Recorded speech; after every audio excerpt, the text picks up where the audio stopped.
Hello everyone, so y'all here. Come to you today because a story that I heard on the news earlier this week touched me and I thought I'd share it with you. As many of you know by now, there's been another attack, if you will, in New York on a Jewish group of people. Several people were stabbed. I don't remember whether or not anyone was killed. And the police caught the suspect a few hours later, as it's stated in the report. Now, the thing that touched me about this particular attack is they had a press conference with Governor Cuomo of New York. He made a statement that, quite frankly, I took rather personal.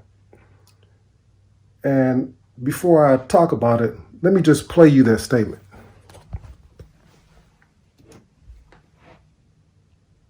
Governor has directed police to increase patrols in Orthodox Jewish neighborhoods around the state. I consider this an act of domestic terrorism.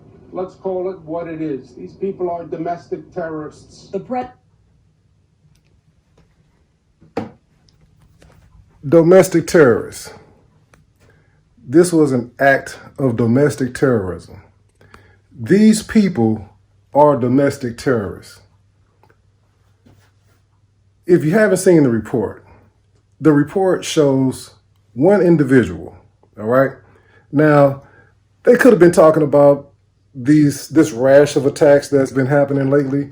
However, this report only shows one individual, and if you just go on by this news report that you see here that I just showed you, you would get the impression that Governor Cuomo, when he says these people, you would get the impression that he's referring to people that look like me, that look like the suspect. If you haven't seen the suspect, I'll show him to you in a moment. But how is it that this particular suspect inherits the criminal act of domestic terrorism?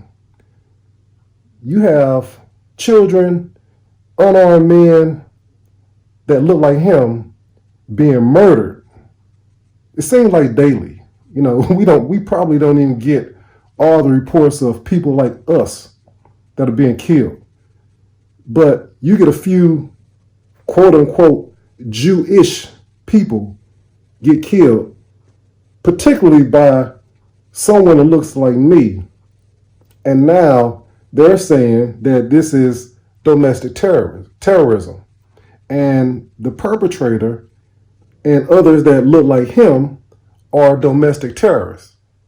Now, I don't know if that's what the governor intended to imply, but that's what I gleaned from it. It seemed to me he's saying that people like me, quote unquote African Americans, which is a ridiculous title, but these brown-skinned Hebrew Americans, if you will, these people are domestic terrorists. Now, let me just show you real quick before I show the suspect just what our president had to say.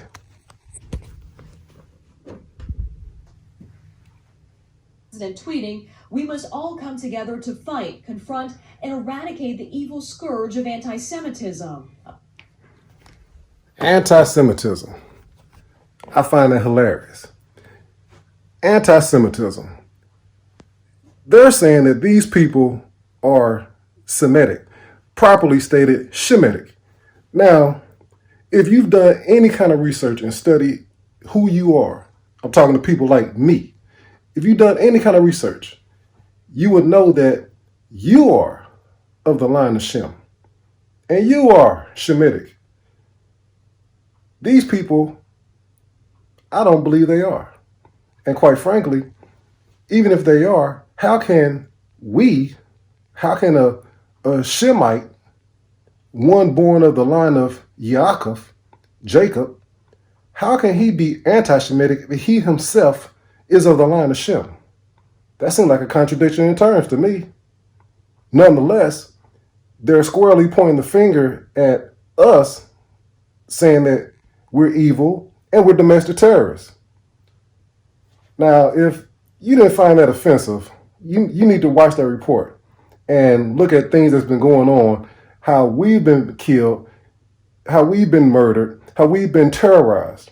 If the Ku Klux Klan isn't domestic terrorists and perpetrate acts of domestic terrorism, I don't know who is. If quote unquote white supremacists aren't perpetrating domestic terrorism and are not considered to be domestic terrorists, I don't know what it is. If the U.S. government hasn't perpetrated domestic terrorism and are not considered domestic terrorists, I don't know who is. Now, let me show you a picture of the suspect. Call. 95, go ahead and head in. They're reporting serious injuries. Witnesses say he began stabbing at random, injuring 5 before running next door to the synagogue. There he is. The suspect in the brutal stabbing in Muncie, New York, now facing 5 counts of attempted murder. He's pleaded not guilty to all counts. Now, just so you know, I don't condone types of criminal activity, but when they're put into the light like this, I just felt the need that I had to respond to this, because these things are just another example of how we are being put in the light of such negativity that the entire world looks at us like we're the problem. And if you keep watching this assembly, I'm going to show you why. I'm not going to tell you here. You got to keep watching. This is Soya, and I will see you next time.